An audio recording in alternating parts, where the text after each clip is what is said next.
Thanks again, Anne and Anna. And hello to everyone from actually sunny Seattle and Pacific Northwest. We're excited to share our progress with you all today. On the next slide, I wanted to first acknowledge and appreciate all the support that we've received for this study. And certainly the work couldn't be done without help from and great thinking from the folks who are listed here, as well as others that are not on this list. So moving along, today during our presentation, on the next slide, I'll first give you some background about Washington State and the Accountable Communities of Health work, then move on to the research questions that our study will answer, share with you the methods and some preliminary findings from what we've done so far, and then move on to some of our next steps, including our phase 3 part of the evaluation, which will be a focus on the outcome evaluation, before Anna comes on again to introduce the commentary speakers.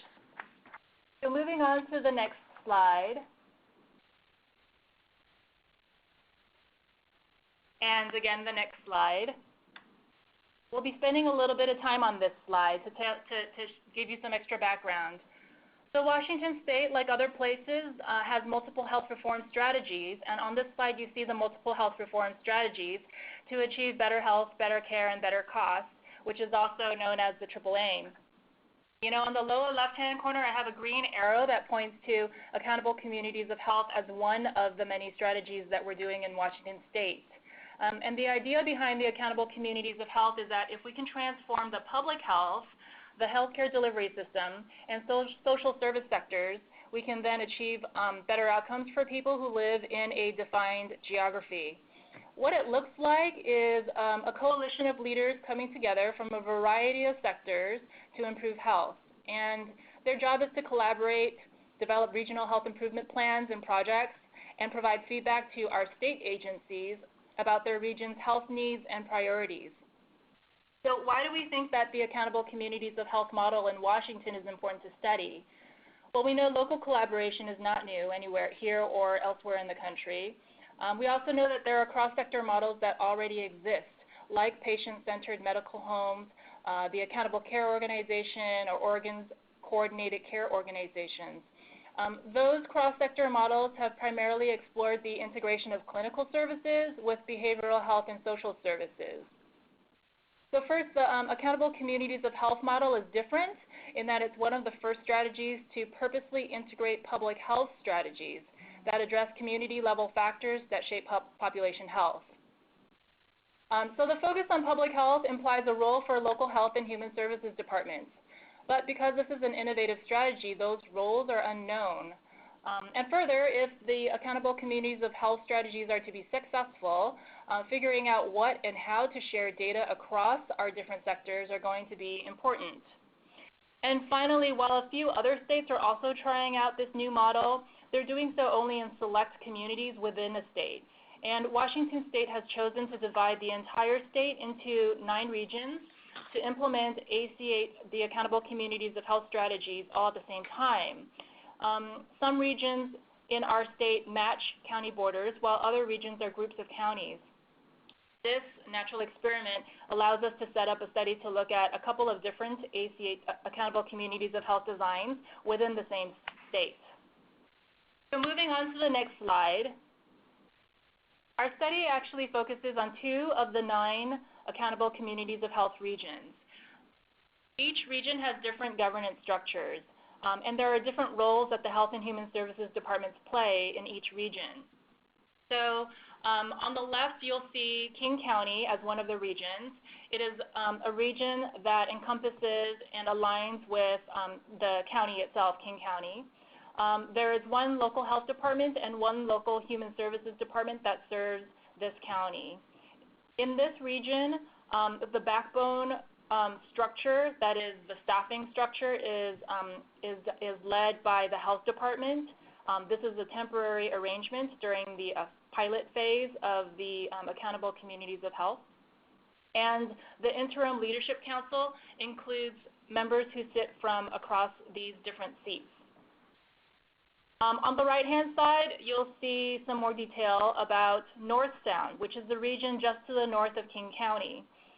This region is different in that it includes 5 counties with separate local health and human services departments. Their backbone entity is a nonprofit organization. And again, this is a temporary setup in the first phase of their Accountable Communities of Health region. And then their leadership council includes 17 sectors. And what I'll point out, and you don't see as clearly here, is that the local health and human services departments are part of the behavioral health sector, as well as the social services and support sector. So moving on to the next slide, our research questions. So our first question is, what factors contribute to local health and human services departments' abilities to develop shared data? The second question is, what is the role of our local health and human services departments in building shared data? And then the third is an outcomes question, which is care coordination in King County through the Familiar Faces Project and in Whatcom County, which is one of the 5 counties in North Sound, associated with better health care and jail outcomes? The reason we're looking at these 3 questions is that in this new Accountable Communities of Health regional context, it remains unclear how the assessment and assurance roles of public health will differ from our traditional roles of surveillance and epidemiology. So we'll be looking at that, paying particular attention to the creation and use of cross-sector shared data. And then we'll also be looking at how our health and human services departments build shared data in this new environment. So moving on to the next slide, you'll see a theory of change here.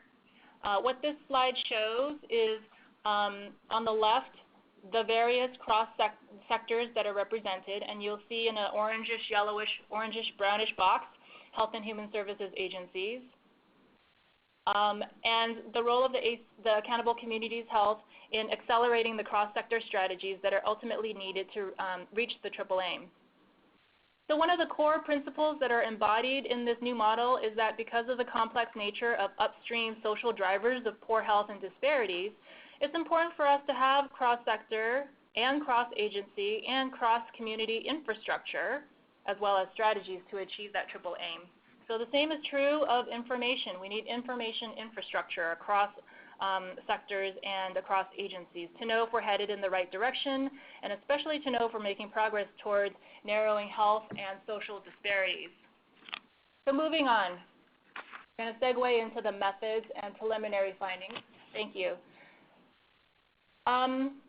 So our Accountable Communities of Health here is using a collective impact approach, and our study methods are going to vary according to which phase of collective impact the Accountable Communities of Health work is in.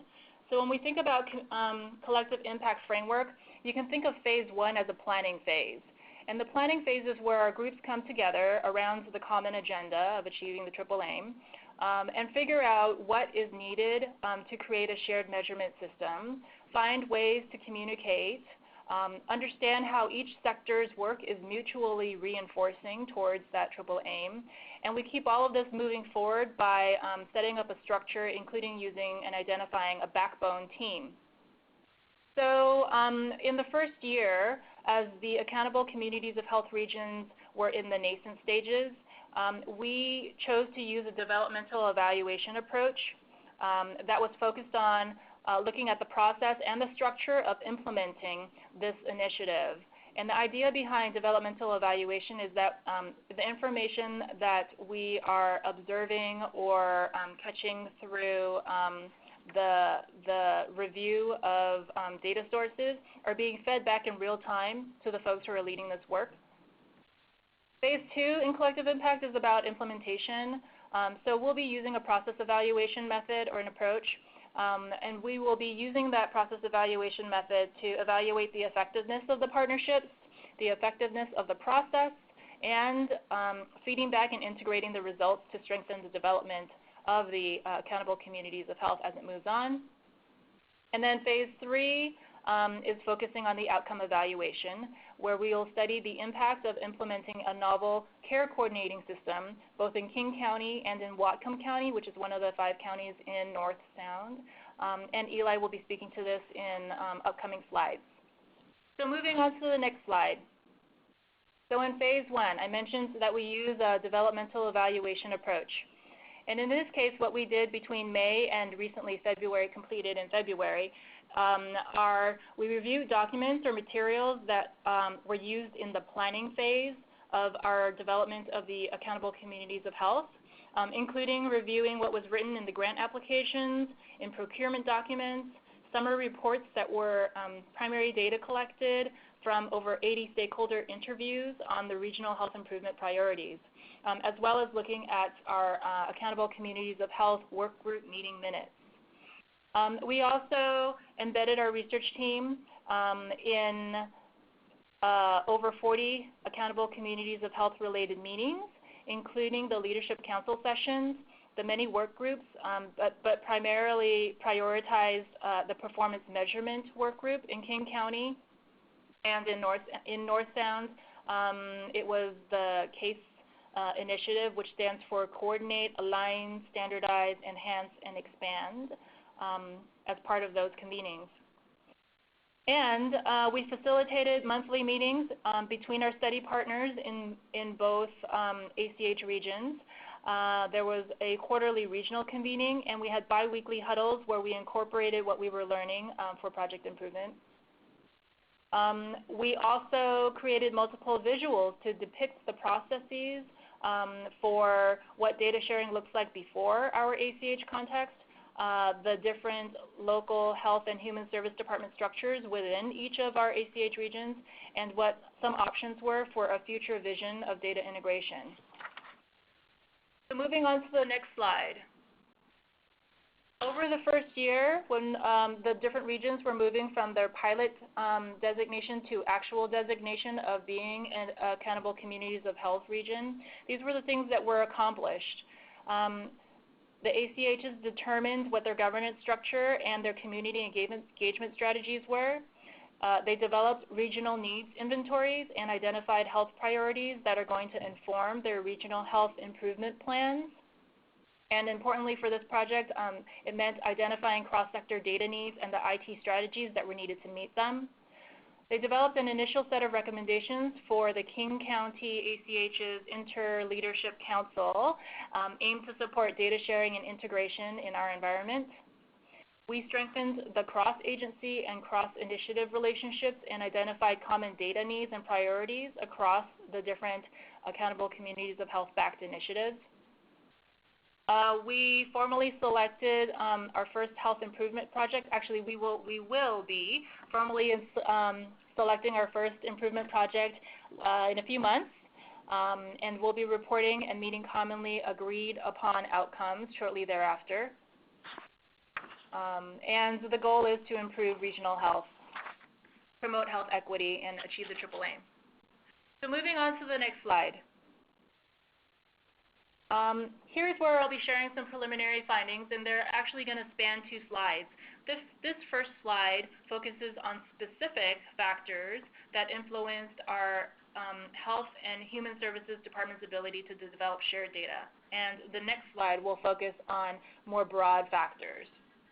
So first, we learned that it was important to understand the extent to which data sharing was a norm or not within our Health and Human Services departments before the ACHs were established.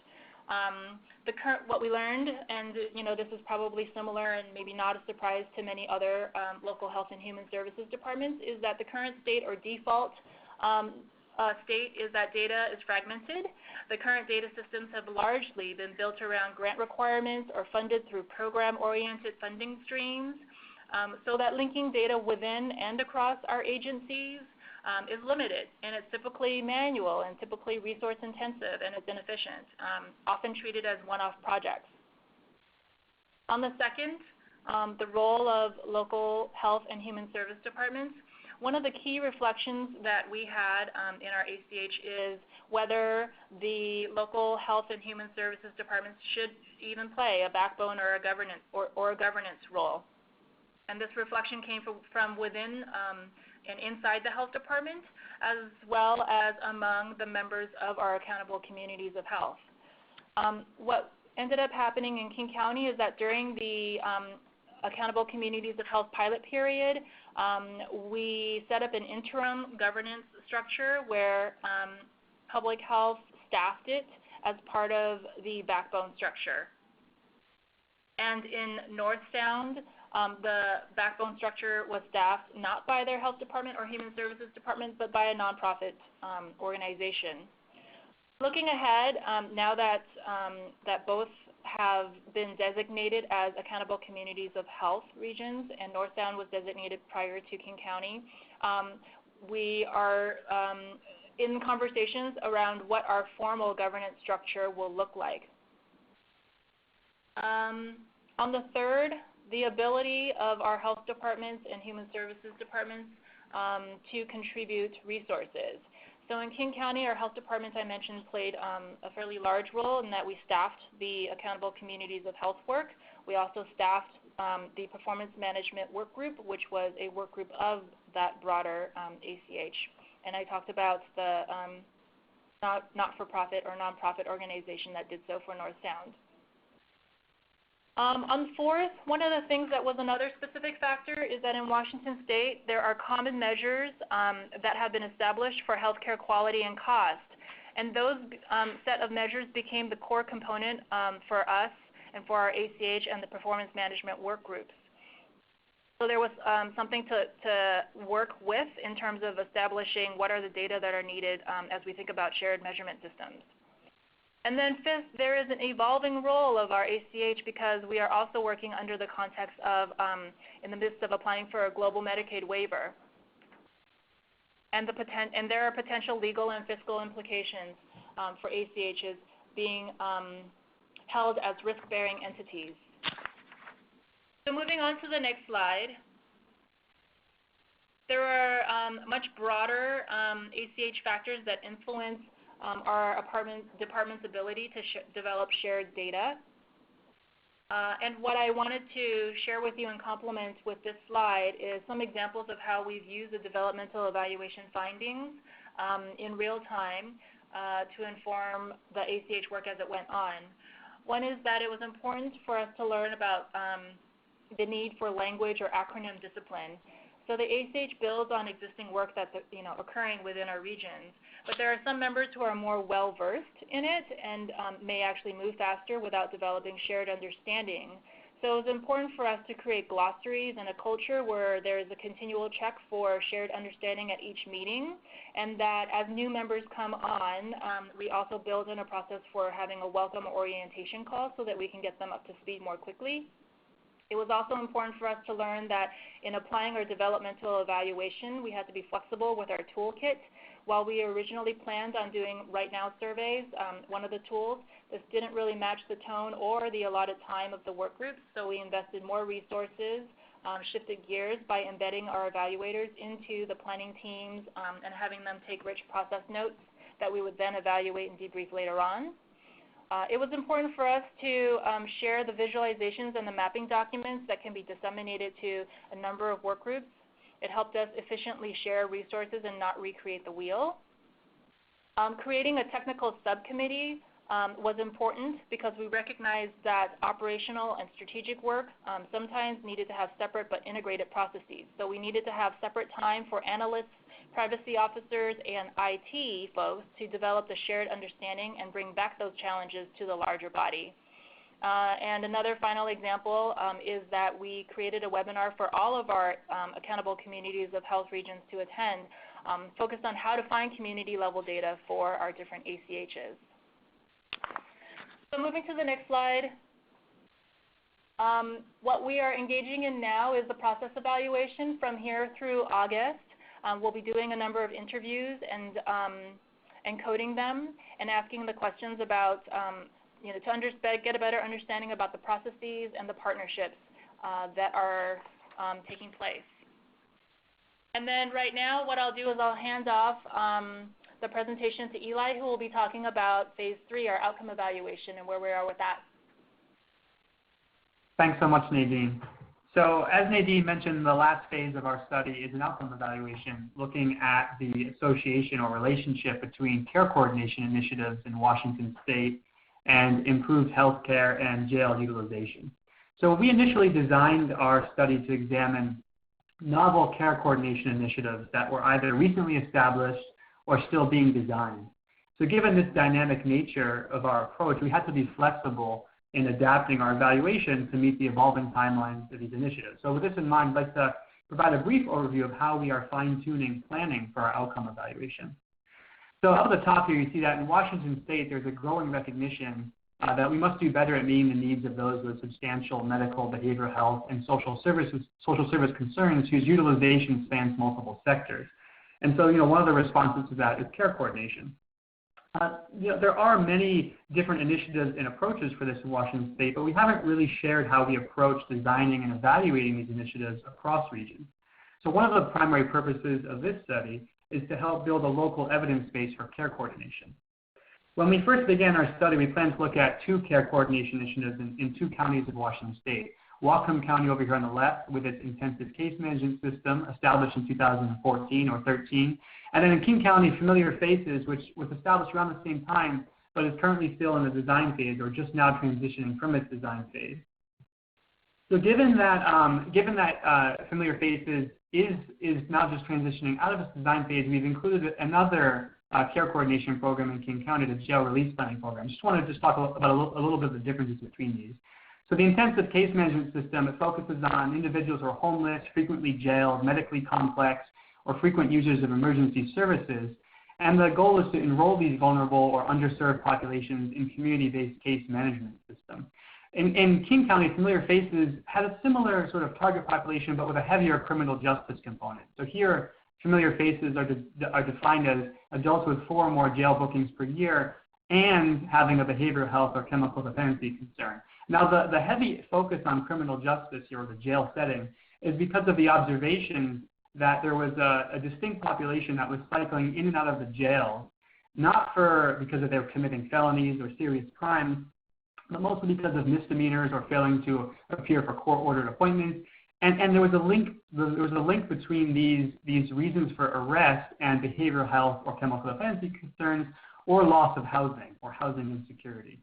And it was known this was causing the county a lot of money in terms of public dollars, but also that the current system, fragmented system, wasn't serving this population well. Now, the distinct interventions that come out of this initiative are still being determined, but the vision is focused on a person-centered, trauma-informed care model. So the jail release planning program is an older program. It was established in 2008, and it's sort of a standard practice for care coordination in the King County jail setting currently. It focuses on inmates with substance use disorders, chronic medical concerns, HIV, a frail or vulnerable state, mental health concerns, and/or developmental disability. So similar but different characteristics than Familiar Faces. Its goal is to provide clinical continuity of care between incarceration and the return to the community by connecting inmates with various services. So with this in mind, the release planning program in King County is a better match for both the grant and for program's timelines. And this is important to us as a study team because we want to make sure that we adapt our research to meet local evaluation needs. Now, there's a couple of things in terms of how we want to leverage this release planning outcome evaluation differently. One is not just to contribute to the local evidence base, but also to the national evidence base, because care coordination settings, especially in the criminal justice setting, are still novel in many areas. The second is, as I mentioned, there's many different approaches to care coordination in Washington State. And so we think that there will be the value in trying to set a standard analytic approach for how we assess the impact or the associations between care coordination programs and desired outcomes. A couple of different methods that we're planning to use is, one, it's probably not a surprise that these interventions don't occur in a randomized control experiment fashion.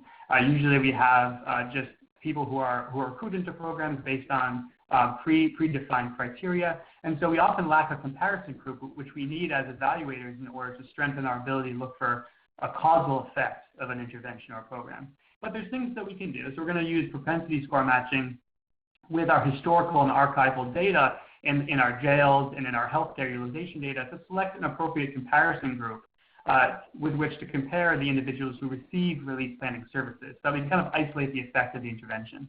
Another thing that will be helpful is to standardize the outcomes. So what exactly do we mean by criminal justice and health utilization outcomes? People think about recidivism, for example, which is coming back to jail. But there are many different ways in which folks define that outcome. So having standardized outcomes across these evaluations will help. And the final thing is, moving more towards a comparative effectiveness approach, which is more efficient for both analysts and decision makers. Myself as an epidemiologist, having to design a distinct evaluation plan for each program is not efficient, but for decision makers also, they want to be able to look at the potential impacts of programs or initiatives that fall within a certain theme, like care coordination, using a similar framework so that you can really compare apples to apples. And then finally, no plan changes for the intensive case management system evaluation, but given that there's key differences in the target population and the available data sources, which will lead to a different analytic approach, we don't have a plan to compare the effect of the care coordination approaches across counties, although we do plan to continue to share lessons learned and best practices.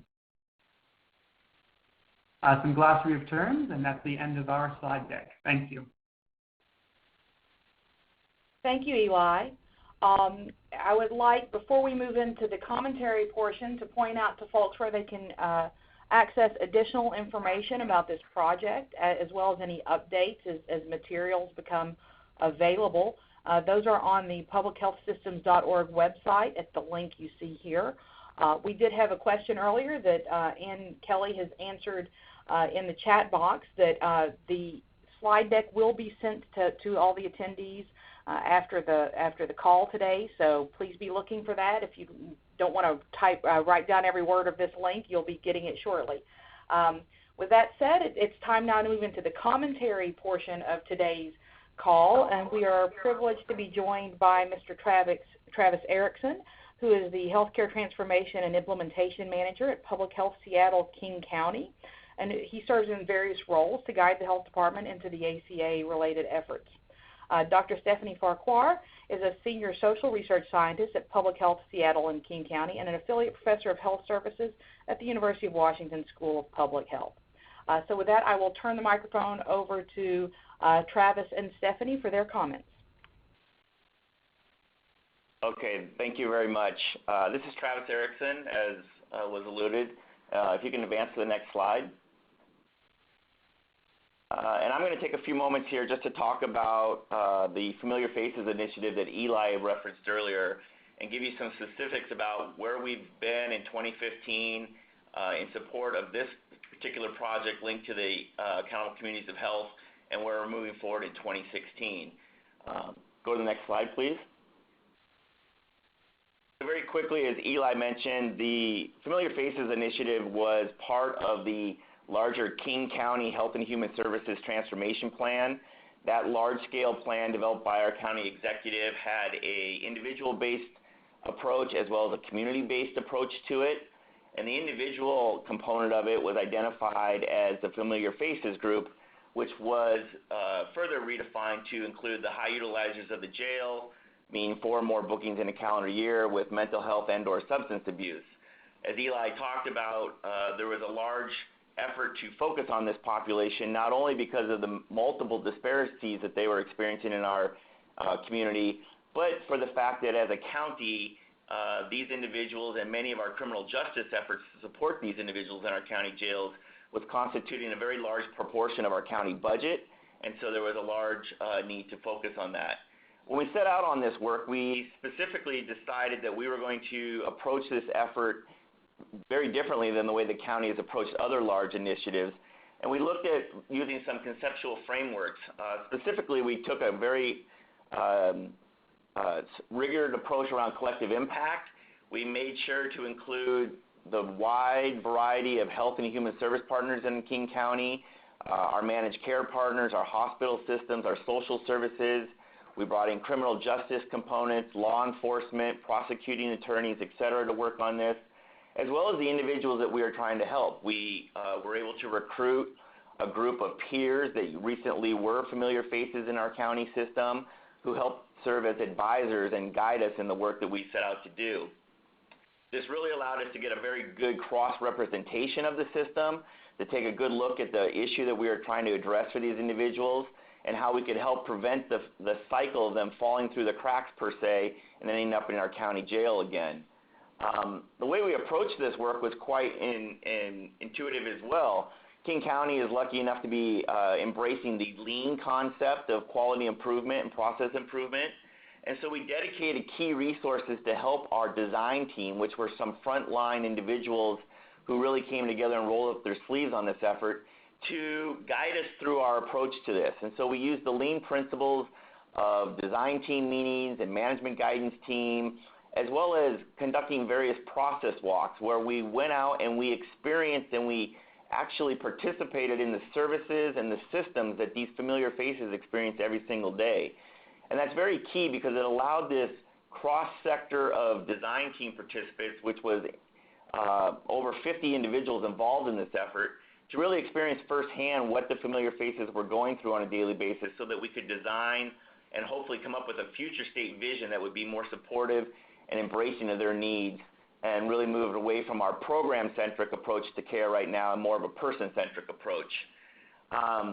We utilized various PDSA cycles in this. We looked at all the various data systems that were involved. Some of the key developments that came out of this initial design team work was the actual bringing together of multitude of disparate systems. In our process walks, we conducted over 40 different process walks in King County, and we found that there was approximately 35 different data systems and data sets that were being used to track this population. None of these systems were connected or aligned, and many times the measurements and the screenings and the assessments that were being done on these individuals were very repetitive and repeating and asking the same questions. So that was one of the things that we definitely wanted to set out to embrace and challenge in our future state vision.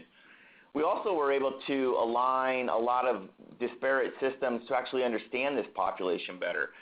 One of our major breakthroughs in this initiative is, as the county, as King County, we brought together our two large agencies, the Public Health of Seattle-King County, as well as our Department of Community Health Services, and we aligned our two data sets for the first time ever to come up with a cumulative data packet, if you will, for our familiar faces population. This data packet includes things such as mental health, behavioral health, substance abuse, Medicaid data, jail data, housing data, EMS data, just a very wide variety of data sets that have never been matched for a refined targeted population before.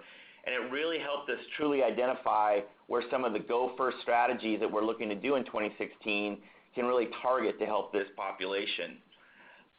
Finally, as we moved into the latter part of 2015, we realized that 2015 was really our design year, where we were designing that future state using the lean processes. Some of the key things that have come from that is at the end of last year, as Nadine mentioned, our state has applied for a CMS Medicaid waiver. The Familiar Faces Project, because of the breadth and scope that we are looking to embrace in this project and the ways in which we want to help these individuals, was actually referenced as a key project by the State Healthcare Authority in their application to CMS as a unique and innovative project that can really bend the cost curve for Medicaid and help achieve the triple aim in the state of Washington as well as King County. Some of the other things that we're looking to embrace upon are we've dedicated and recently have secured a partner for a newly released RFP, where we are going to have a dedicated intensive case management team to focus on some familiar faces. We are going to be targeting 60 familiar faces in our pilot, and we're looking to wrap them around with a team that can really embrace them and support them that you'll learn more about on the next slide, and then measure them against a comparison group to see if the interventions and the implementations that we're trying to do can really help this population. Next slide, please. So really the byproduct and the thing that really represents Familiar Faces work right now in King County is this future state vision. And really quickly, this is a byproduct of many months of work by that design team and all of the processes that we talked about or that I shared. And what it really embraces is that we've moved the familiar faces you see on the left part of the slide there to the center of our delivery system. We want the familiar face to be supported by what we call a portfolio of services that you see around the outer circle and the inner circle. And those services need to move from a program-centric mind-based, which is what they are right now, to more of a person-centric approach. So really let the services be available to the individual when he or she is ready to engage, not when the program has another opening or is ready to enroll some new individual. In addition, in the upper right-hand corner, you'll see we have developed the concept of drop-in campuses or neighborhoods of health. This really builds upon existing ACO models and other collaborations where we're looking to take current brick and mortar and traditional delivery systems, support them with mobile-based direct services for physical health, behavioral health, Medicaid enrollment, et cetera, and then have very active outreach and engagement teams that can help support and link these individuals to the services when they need. These neighborhoods and campuses of health are very important because they become diversion points for familiar faces and other high-risk and high-need individuals, both in a pre-crisis mode, before a crisis might occur, and then if there isn't a crisis, they become opportunities for law enforcement and first responders to bring them to these facilities and these neighborhoods and these campuses before going to the county jail or the emergency room or other inpatient settings, which is currently the practice. And finally, the last part of our vision looks at embedding and using our hospitals and our jails as a facility of last resort. We're looking to embrace more of the traditional methodologies and transitional planning that is done in our county hospitals and apply those to our county jails so that our jail facilities will be seen like other inpatient facilities in King County.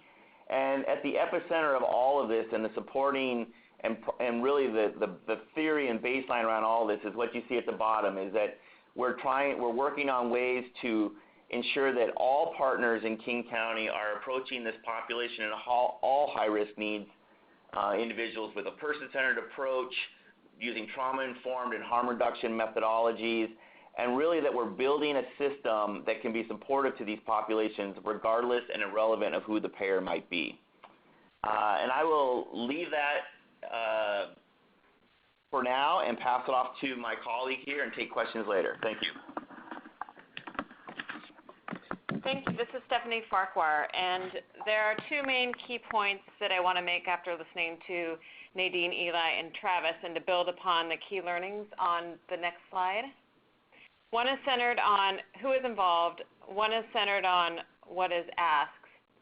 So the first point, who is involved. At the core of the ACH model is the idea that improving health requires participation from a variety of stakeholders, and as discussed, this means reaching beyond healthcare providers and institutions. So there's an opportunity here to share priority setting and decision making with community-based organizations and agencies in a deeper way.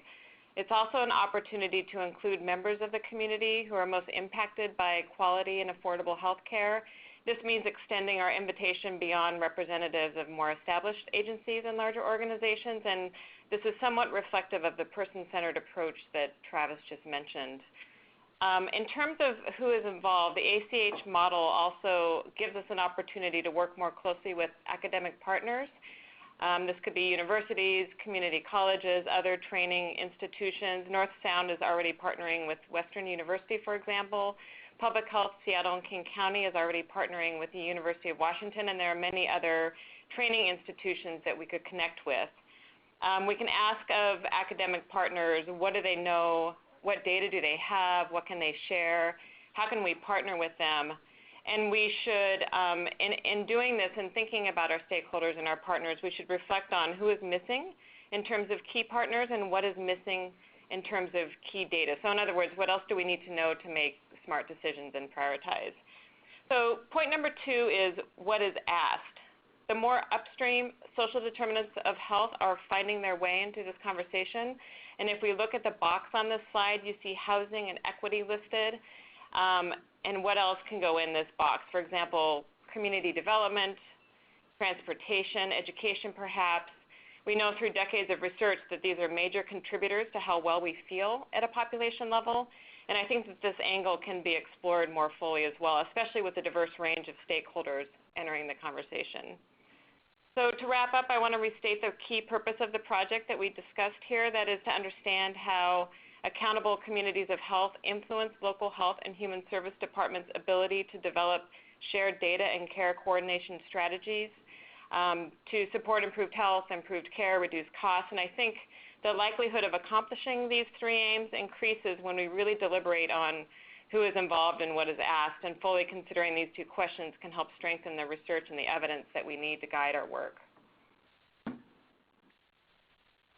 Thank you, Stephanie and Travis, for those terrific comments following up on our earlier presentations. We are now ready to move to the questions and discussion portion of today's call, and we do have some questions in line. If you have a burning issue you would like to address with our speakers, please go ahead and enter those in the chat box on the, I believe it's on the lower left side of your screen. At least that's where it is on mine. So please be sure to enter your questions there, and I'll go back through and pose the questions that folks have already entered for our speakers.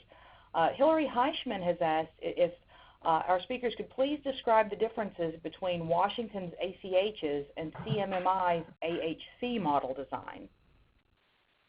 This is Eli here, and I'm happy to respond, although I should say I'm not an expert on AHC, accountable health communities. Although I would like to suggest that if we could just have communities of accountable health as well, that we could have all three possible permutations of this acronym. So in looking at the differences between ACHs and AHCs, a couple of things appear to me. One is that AHCs, or accountable health communities from CMMI, are from the payer perspective. And because of that, in part, they're focused on Medicaid and Medicare population only. But the similarity is that it's still looking at the role of social determinants of health, or upstream determinants of health, and how work across non-health sectors, social service sectors, health sectors, are needed to ultimately arrive at the triple aim. The difference, though, as I mentioned, is that there's more, because it's from the payer perspective, I feel that there's more of a heavy focus on looking at healthcare costs and utilization as the primary outcomes, and not necessarily at gains in non-health outcomes such as education or reduced jail involvement as equally important goals. But beyond that, there are a lot of similarities, and the King County ACH and other ACHs in Washington State are currently discussing and considering what are the key differences between these two models. Thanks, Eli.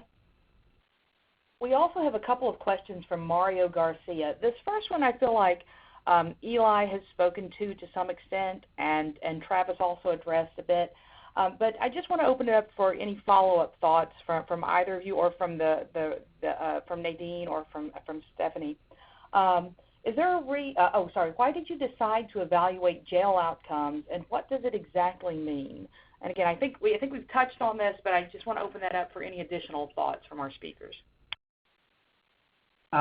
This is Eli. Just one more thing to add. I'm happy to open up to the other presenters as well. I agree. I think I did touch on why did we decide to evaluate jail outcomes, but what exactly does it mean?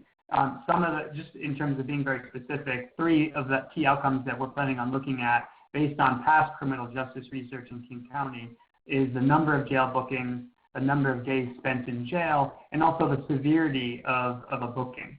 There's a scale in terms of why people are being booked into jail. You recall that I said that many people are being booked with behavioral health and chemical dependency concerns just because of misdemeanors.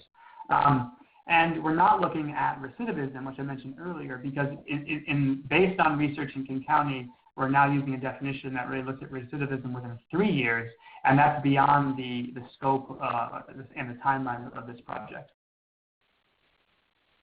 This is Travis. What I would just add to Eli's comments is when we set out to pick our population for the individual strategy and chose the familiar faces, a couple of key things really stood out. One, and part of it came from our ability to put the data together. The preliminary data showed that the King County is spending approximately 73 to 75% of its county budget on criminal justice activities, many of which go to the jails that we support. In addition, when we looked at this population, we determined there was approximately 1,300 to 1,400 people in 2013 and 14 that met this definition. And when you start to think about your community partners, what we learned even greater is that when individuals come into the jail and meet the definition of a familiar face as being booked 4 more times and having a behavioral health condition, either mental health or substance abuse, we found that of that 1,400 that were booked into the jail that met the 4+ bookings, 94%, almost 95% of them had a behavioral health condition. When we looked even deeper, we learned that over 50% of those people were experiencing homelessness. And so very quickly, as our data started to expand, we realized that this was a large issue that was not directed specifically towards mental health access, primary care access, or even housing access, but was very cumulative and cut across multiple sectors, and so we decided to focus on it. In addition, we purposely wanted to align with our Washington State Common Measure set and some of the governor's defined measures that were being developed at the time, as Nadine mentioned, and there are certain measures that are starting to evolve from that common measure set that are focused on this population and the use of jails, and so we wanted to align with those as well.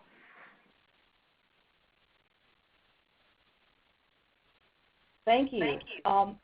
Another question we have is there a reason why ACOs are not listed in the Leadership Council of King County? This is Nadine.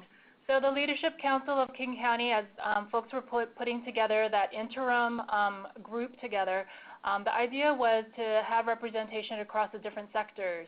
And while ACOs per se are not listed as a standalone sector, folks that are on the ACOs, including physicians and providers and hospital sectors, representatives from those sectors do sit on our interim leadership council. As we look ahead to going from interim to going to an established leadership council, we're at a place now where we are taking another look at who is comprised of the leadership council, figuring out where we have gaps and who needs to be at that sitting at that table.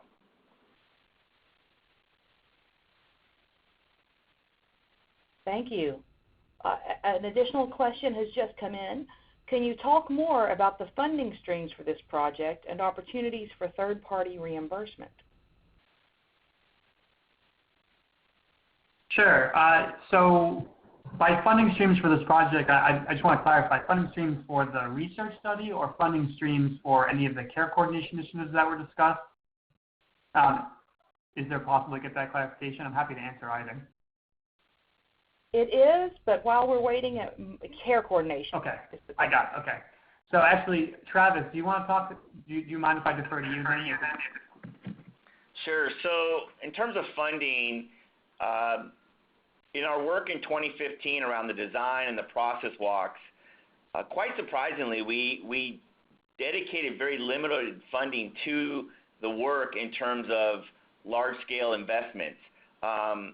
The ACH and the state innovation model and some of the work that King County had done to get some grants from the state of Washington for that helped put some administrative and infrastructure supports in place. But really, the public health and my co-facilitator and DCHS, our sister agency, really we convened our county community partners together to focus on this initiative, and it really embodied and embraced the spirit of ACHs, which is bringing all these individuals together to tackle and look at a common issue. What I would say with regards to funding that is most exciting for us is the possibility of our Medicaid waiver coming through, and that the Familiar Faces project, and because of the complexity and level of need, has opportunities to get direct funding through that Medicaid waiver as an innovative way to tackle the solutions that we're trying to accomplish. So there is no direct funding from the county or other partners to kind of do the work that we've done so far, but we definitely are, and that's why I mentioned we're trying to align with the state efforts with CMS so that we can utilize all the levers possible, whether it's Medicaid funding or ACH funding through the state of Washington, to achieve this future state vision, because it will take multiple years to achieve. Thank you so much. Sorry, this is Nadine. I just wanted to add that we do get some money from the state's healthcare authority for our accountable communities of health work.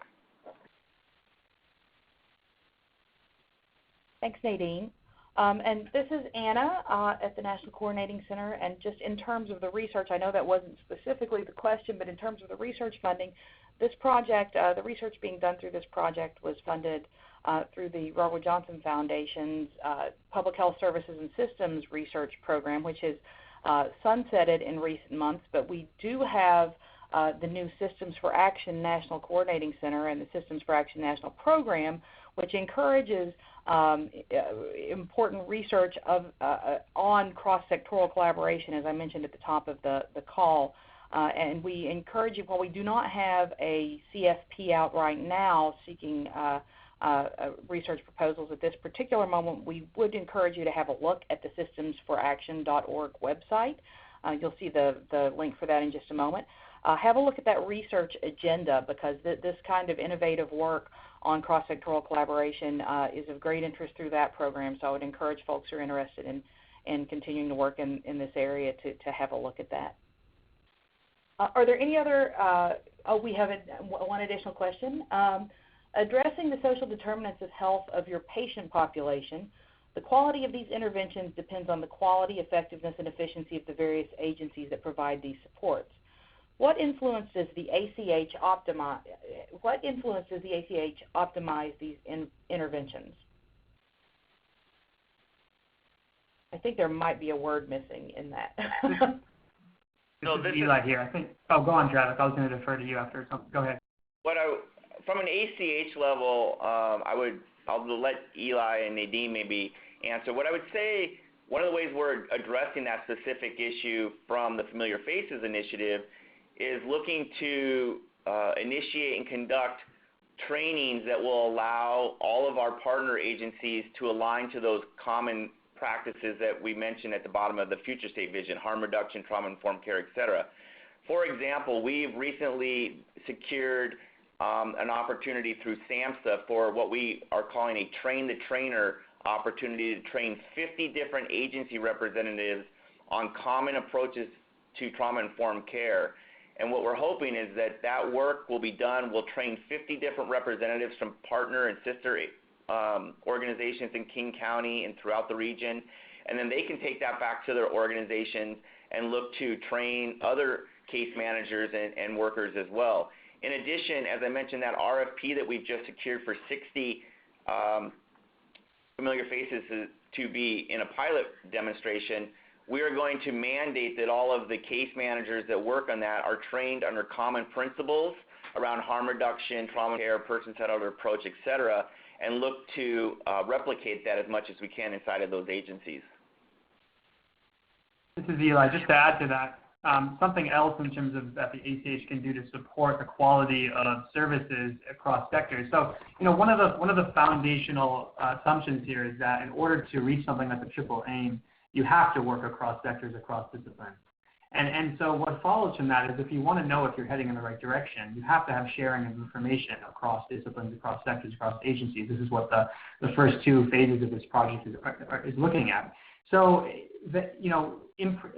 supporting data sharing, supporting linkages of health and non-health data at the individual level is something that the ACH in King County and the ACHs across Washington State in similar and different ways are really addressing. And so the idea here is that if you can do a better job of looking at information on a whole person or a whole community, then you can do a better job of, first of all, assessing whether the quality of services in an individual sector agency are meeting your standards, but also gaining greater understanding into when you start to combine those services or integrate them, how are you going to set benchmarks? How are you going to measure progress over time? And then this is Nadine. I would add that for this Familiar Faces project, that was what all the different sectors spent a lot of time trying to understand, which is, the efficiencies and inefficiencies, where there are gaps and weaknesses in the experience and essentially the quality of care that is being received, and as they are transitioning and being handed off from one program or service to another. So I think that's a key piece in being able to get to a future state, which is getting to better quality and care for that demographic. Now, having said that, where our accountable communities of health is in our process is needing to select a project that we will move ahead on. We think that the Familiar Faces is very competitive for being the project that will be selected and implemented, but that's not set in stone yet. Thank you so much, Dr. Chan, and I'd like to take this opportunity to thank our entire distinguished panel, Dr. Nadine Chan, Mr. Eli Kern, Dr. Stephanie Farquhar, and Mr. Travis Erickson for their insights over the last hour. Please be sure to consult when you receive your slide deck after the call. Please be sure to consult the full speaker bios, which are the last slide in the slide deck. Knowing we would have a lot of questions queued up, we sort of rushed through that a bit, but we definitely would like for you to get to know our speakers a little better through that mechanism. Before we go, I would like to let everyone know about some upcoming webinars that are also focused on these cross-sectoral types of issues. April 13th, a team from Johns Hopkins University will be looking at interorganizational relationships and infrastructure variation and public health system efforts to address prescription drug abuse. Coming up on April 21st, we have a team from California looking at cross-jurisdictional sharing arrangements between tribes and counties for emergency preparedness readiness. And then coming up on May 4th, a team from Colorado will be talking a bit about hospital investment and interaction in public health systems. If you go to the link at the top of this slide, you can also access the archives of more than 2 years of research in progress webinars that you may find interesting, including a number in this bridging health and healthcare space. We definitely encourage you to visit that archive. It's a rich source of information. We thank you for participating today. Here is that promised website URL for the Systems for Action National Coordinating Center and National Program. Please let us know if you have questions or ideas about how we can improve the Research in Progress webinar series. Thank you so much for your time and attention. Thank you again to the Washington team. And many thanks to Ann Kelly, Kara Richardson, and the rest of the Systems for Action staff for doing such a great